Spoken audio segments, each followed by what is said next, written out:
how does a crazy person look like to you? Well, you may not know this, but for many, I am crazy. And you know why? Because I love mathematics.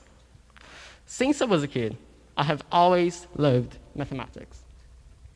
When I was younger, I used to take my sister's math book and try to solve the exercises, because I love challenges, and try to figure out those mathematical problems was exciting.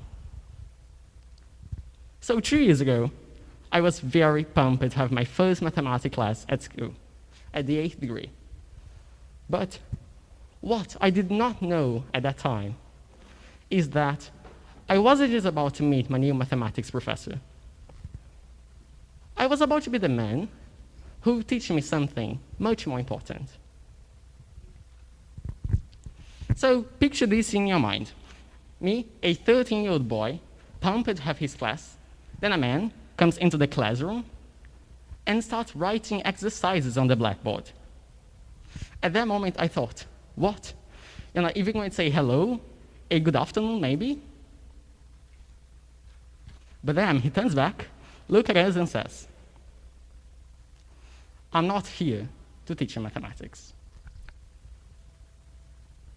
Great. At that moment, I thought I was in the wrong classroom. I'm not here to teach you mathematics, he said. I am here to teach you how to think by yourself. To be honest, I didn't understand what he meant by that time. But now I do, and I would like to share it with you guys. So this professor taught me something really necessary. Differently of what I used to think at school, know all the mathematical formulas, historical facts, grammatical rules is not the most important thing. What is really important is to be curious.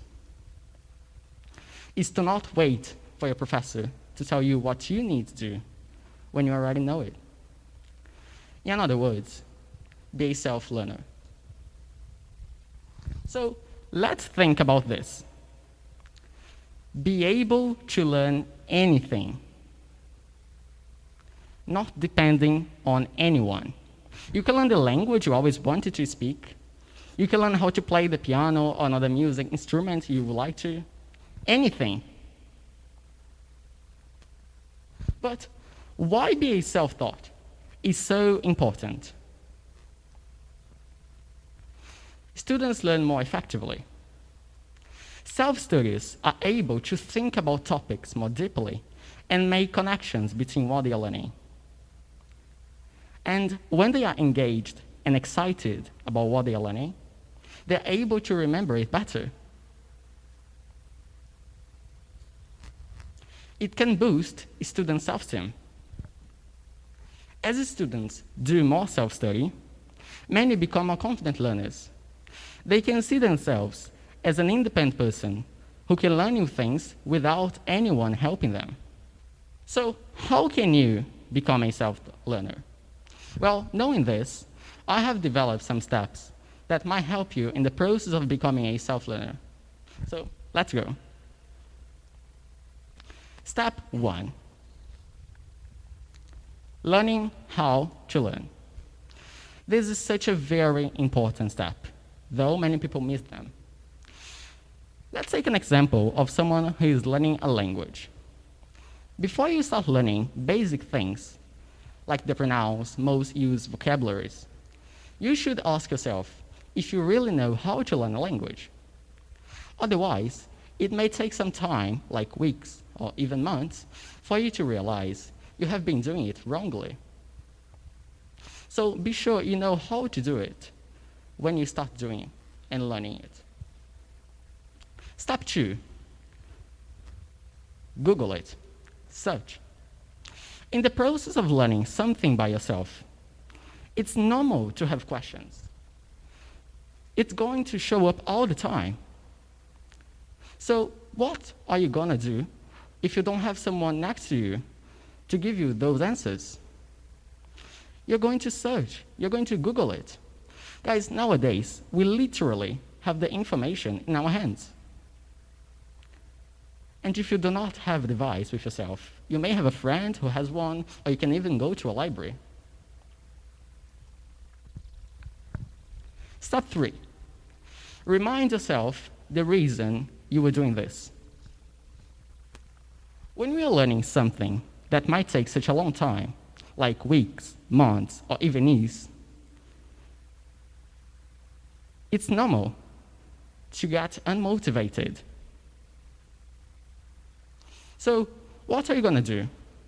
Let's take again that example of someone who's learning a language. Let's pretend that you are learning Italian. It's normal to get unmotivated. So, and let's pretend that your goal is to visit Italy. So you can edit a picture of yourself in Italy. Then every day, when you see this picture, you will think, that's why I'm learning Italian. Anything that can help you reach a goal. If you're learning how to make trick maneuvers, have a picture of a favorite skater in your room wall. Why not?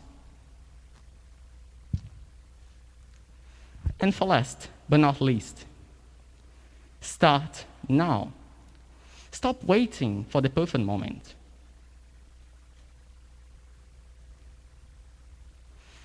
There's a Chinese proverb that says, the best time to plant a tree was 20 years ago. The second best time is now. Learn something by yourself can be tough, but the feeling when you make it is awesome. Thank you.